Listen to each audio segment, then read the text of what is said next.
U prethodnom videu učitali smo našu virtualnu CNC mašinu, takmičarsku. Uvezli smo step fajlove od pripremka i izvatka, pozicionirali ga u odnosu na stezni pribor mašine. U sledećem koraku, čime će se baviti ovaj video, je da nultu tačku obratka postavimo u poziciju kako je pisan program koji ćemo simulirati. Dakle, primećuje se da je nulta tačka G55 iznad samog pripremka i da vidimo kako da pozicioniramo u željenu tačku. Dakle, kliknut ću na koordinatni sistem i iz ovog tabla odabrati nultu tačku G55. Izmerit ćemo rastojanje, meni je namera da u gornji levi ćošak postavim nultu tačku G55, izmerit ćemo rastojanje od trenutne pozicije do samog ćoška po XY.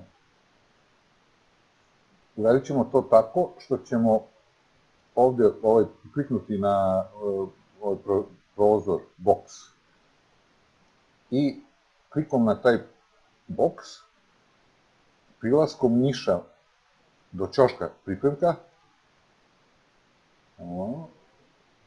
vidite strelicu, i klikom na određenu poziciju dobijamo podatak o tome koliko je rastojanje od aktualne pozicije, gde je bio koordinatni sistem, do ovog ćoška po x, y i z-u.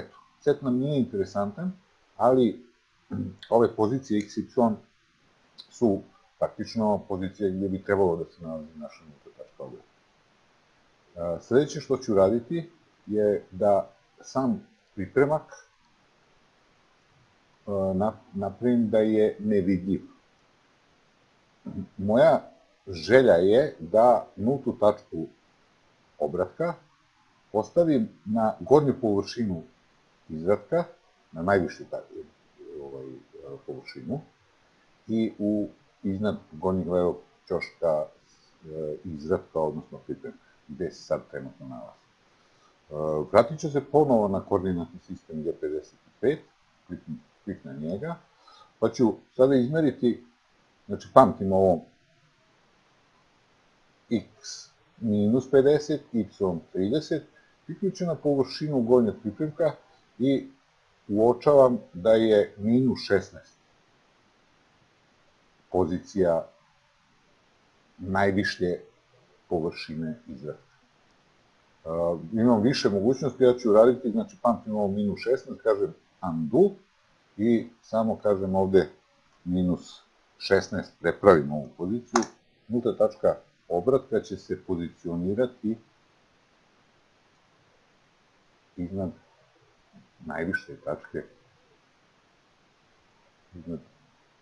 na visini najviše površine izvatka. Na ovaj način možemo postaviti bilo gde, dakle sada znamo poziciju nekog ćoška pripremka i DT osmisli da unutar ovog radnog prostora